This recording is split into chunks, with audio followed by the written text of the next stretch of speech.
کھول کر کے پڑھنا شروع کر دو، اللہ تمہارے سینے پر سکون نازل فرما دے گا۔ بے شک یہ سکون، سبحان اللہ، یہ اطمینان، کہاں جا رہے ہیں ہم؟ کوئی کہتا ہے سچر کمیٹی نے ہم کو ہماری آنکھیں دکھا دی، اس طرح سب کچھ قرآن نے دکھا دیا ہے۔ ہم کسی اور سے کیوں بھیک مانگنے کے لیے جائیں؟ کیوں کہوں بے کس ہوں میں، کیوں کہوں بے بس ہوں میں، سبحان اللہ، تم ہو میں تم پر فدا، تم پہ کروں سبحان اللہ، سبحان اللہ۔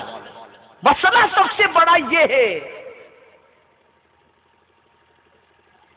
کہ ہم نے اللہ اور اس کے رسول جل جلالہ و صلی اللہ تعالی علیہ وسلم سے اپنے تعلق کو اتنا کمزور کر دیا، اتنا کمزور کر دیا، اتنا کمزور کر دیا کہ بھول گئے ہم، یا یاد نہیں رہتا کہ ہم کس کے بندے ہیں اور کس کے امتی ہیں، یاد نہیں رہتا۔ اللہ،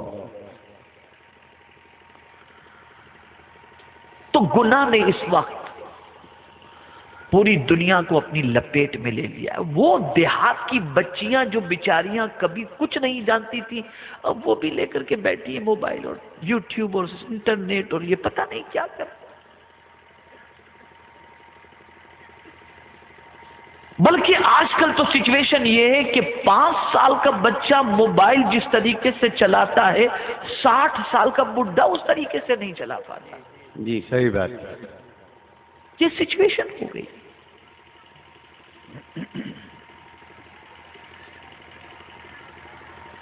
تو ضرورت اس امر کی ہے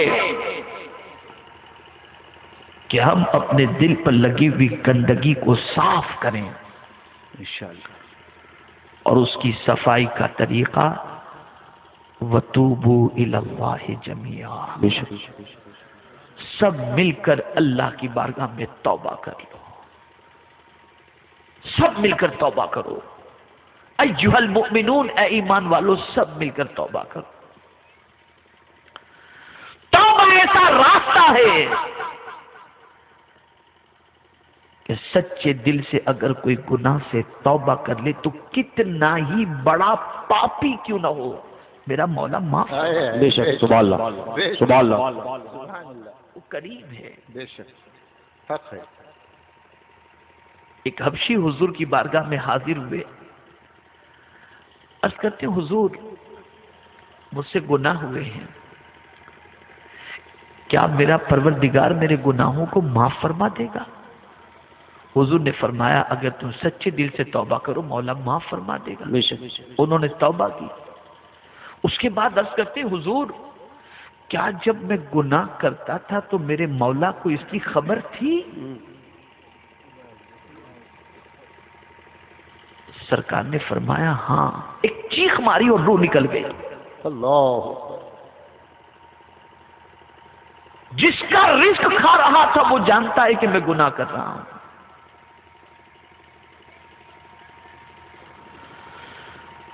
آج ذرا سوچو اگر ہمارا ملازم ایک مرتبہ غلطی کر دے تو ہم وارننگ دے دیتے ہیں، آئندہ غلطی کرو گے تو پھر تم کو ہم رکھیں گے نہیں، نکال دیں گے، سزا دیں گے۔ لیکن میرے کریم کی شان یہ ہے کہ میرے بندے تجھ سے چاہے جتنے گناہ ہو گئے ہوں سچے دل سے توبہ کر دے، میں تیرے گناہوں کو معاف۔ سبحان اللہ، سبحان اللہ، سبحان اللہ۔ میں آپ کو 2-3 واقعات عرض کروں، اس وقت جتنے یہاں پر ہیں ان میں کوئی ایسا نہیں ہوگا جو ان گناہوں میں گرفتار ہو، سچ ہے، لیکن اس کے باوجود بھی ایسے گناہوں میں ڈوبے وہ نے جب توبہ کی تو میرے کریم نے صرف توبہ ہی قبول نہیں فرمائی بلکہ ولایت کا تاج عطا فرما بے شک، سبحان اللہ، بے شک، حضرت حبیب عجمی رضی اللہ تعالی عنہ۔ حبیب عجمی کا کاروبار کیا تھا؟ سود کا تھا، انٹریسٹ، جس کے حوالے سے فرمایا گیا کہ اپنی ماں سے زنا کرنا اور سودی لین دین کرنا یہ دونوں برابر ہے۔ اللہ حبیب اعظمی سود کا کاروبار کرتے، اور جب گھر کے پاس سے گزرتے تو بچے کہتے سائیڈ میں ہو جاؤ، کہیں حبیب اعظمی کے پیر کی دھول اٹھ کر کے ہمارے اوپر نہ گر جائے اور ہم اللہ کے عذاب میں گرفتار نہ ہو جائیں۔ اللہ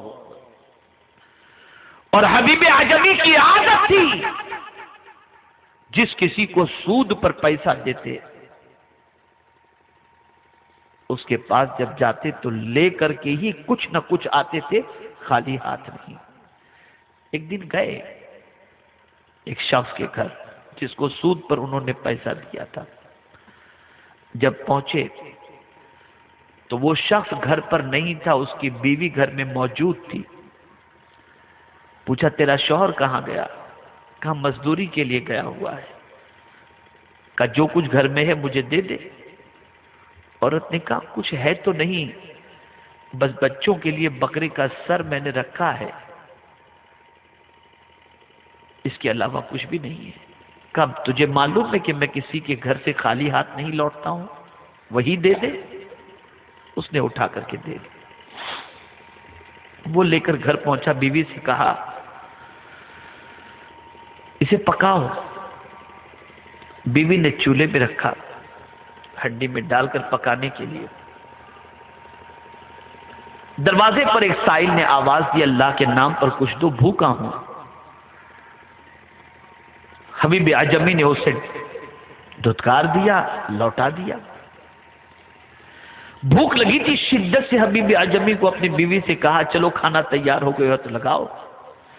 جیسے ہی بیوی نے ہنڈی کے اندر چمچ ڈالی تو بکری کا سر خون اور گوشت کے اندر تبدیل ہو چکا تھا۔ اللہ اللہ بیوی نے اپنے شوہر سے کہا میں تم سے پہلے ہی کہتی تھی کہ سود کا کاروبار نہ کرو، دیکھو یہ حال کیا۔ بس یہ چیز اس کے دل پر لگی اور اسی وقت اس نے سوچا کہ مجھے یہ کاروبار بند کر دینا چاہیے، لیکن پھر خیال آتا ہے کہ کیا میری غلطی کو اللہ معاف کرے گا، میری توبہ قبول فرمائے گا۔ پھر سوچا اس زمانے کے اندر حضرت حسن بصری رضی اللہ تعالیٰ عنہ، کون حسن بصری رضی اللہ تعالیٰ عنہ؟ جو مولا علی کرم اللہ تعالی وجہہ الکریم کے شاگرد تابعی ہیں۔ حضرت حسن بصری تابعی، حضرت حسن بصری رضی اللہ تعالیٰ عنہ کے پاس حبیب اعظمی نے ارادہ کیا کہ جا کر توبہ کروں۔ حبیب اعظمی پہنچتے ہیں محفل میں، حضرت حسن بصری خطاب فرما رہے تھے، لوگوں توبہ کرو، لوگوں توبہ کرو،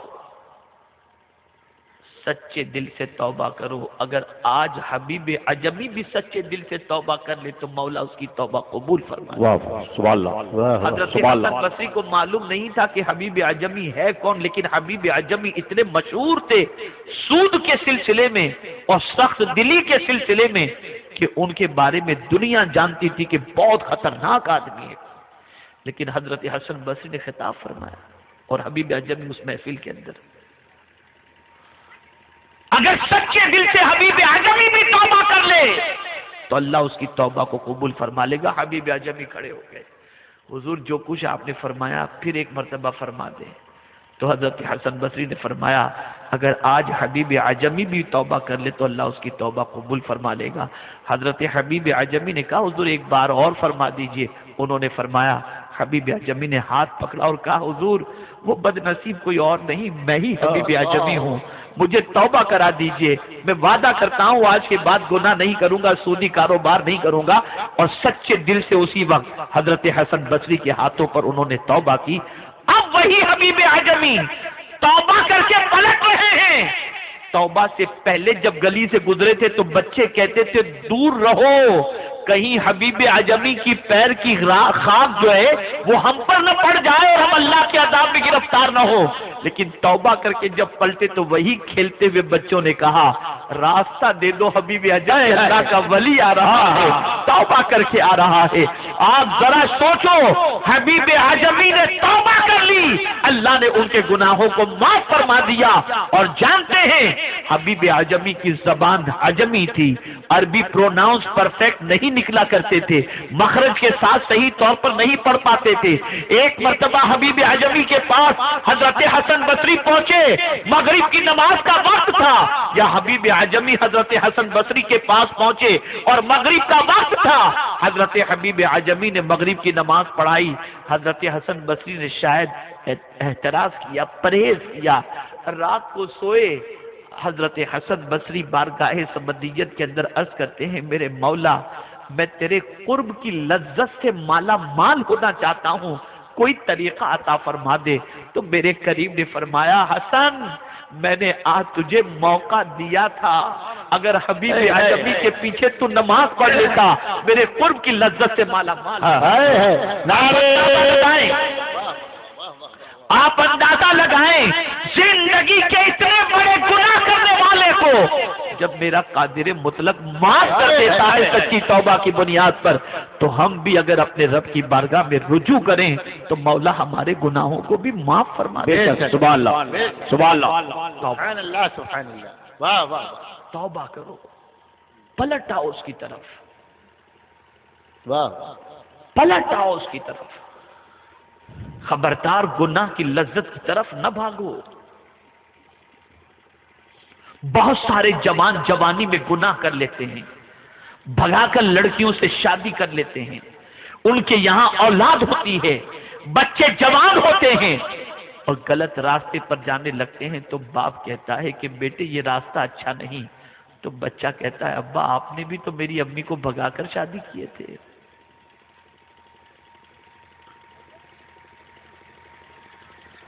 آپ جب جوان تھے تو کیا کرتے تھے؟ جوانی کے کیے ہوئے گناہ بڑھاپے میں کانٹوں کی طرح چبھتے ہیں، زندگی پر بوجھ بن جاتے ہیں، زندگی کو دشوار کر دیتے ہیں۔ بہت ساری بھولی بھالی بچیاں عمر کے اضافے کی وجہ سے نہ جانے کس کس طرف رخ کر کے کتنوں کی بھیڑ چڑھ جاتی ہیں اور بے وقوف بن کر کے اپنی آبروؤں کو لٹا بیٹھتی ہیں۔ بدل ڈالو اپنی سوچ کو، بدل ڈالو اپنے افکار و نظریات کو، بدل ڈالو اپنے خیالات کو، پلٹ آؤ اپنے رب کی طرف۔ میرا رب وہ نہیں ہے، میرے رب جیسا کوئی نہیں ہے۔ عام انسان کا معاملہ یہ ہے کہ اس کے مجرم اگر آپ ہیں، کسی سیٹ کے آپ ملازم ہیں، نوکر ہیں، اور آپ نے اگر سیٹ کی بات نہیں مانی اور سیٹ نے آپ کو نکال دیا، تو دوبارہ جانے کے لیے آپ سوچیں گے اور جائیں گے تو سیٹ کہے گا چل نکل یہاں سے، شکل مت دکھانا۔ اے میرے کریم تیری عظمتوں پر قربان کہ گنہگار بندہ جب تیری طرف پلٹ کر آتا ہے تو تو کہتا ہے آپ میرے بندے میں تجھ سے محبت محبت کرتا ہوں۔ اللہ عز و جل اپنے بندوں کے آنے پر، توبہ کرنے پر اتنا خوش ہوتا ہے، اتنا خوش ہوتا ہے، فرشتوں سے فرماتا ہے میرے فرشتوں میرا بندہ جانتا ہے کہ میں معاف کرنے والا ہوں، اسی لیے تم مجھ سے معافی مانگ رہا ہے، فرشتوں گواہ ہو جاؤ میں نے اسے معاف کر دیا۔ بے شک، سبحان اللہ، سبحان اللہ۔ آج جہاں 5 وقتہ نماز کی پابندی ضروری ہے، وہیں پر سب سے زیادہ میں آپ سے گزارش کرتا ہوں، اس چیز کی ضرورت ہے، گناہوں سے بچو، گناہ سے بچو۔ ڈوب چکے ہیں گناہوں کے اندر، معاشرہ بدبودار ہو چکا ہے۔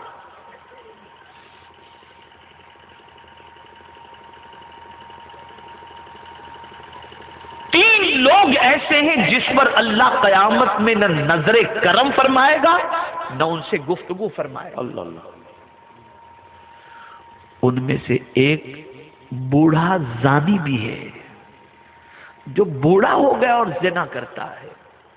قصے آتے ہیں، کہانیاں آتی ہیں، واقعات آتے ہیں، الیکٹرانک میڈیا اور پرنٹ میڈیا میں خبریں آتی ہیں کہ سسر نے بہو کے ساتھ مکالمہ کیا۔ کیا کیا ہو رہا ہے دنیا کے اندر؟ توبہ کرو، توبہ کون نہیں کرتا؟ منافق نہیں کرتا۔ توبہ کون نہیں کرتا؟ شیطان نہیں کرتا۔ پوری دنیا کے حالات ہمیں جگا رہے ہیں کہ پلٹ آؤ اللہ کی طرف، لیکن ہم پلٹنے کے لیے تیار نہیں۔ ایک بزرگ شہر میں گھوم رہے تھے، آواز لگا رہے تھے، لوگوں اللہ سے صلح کر لو، لوگوں اللہ سے صلح کر لو۔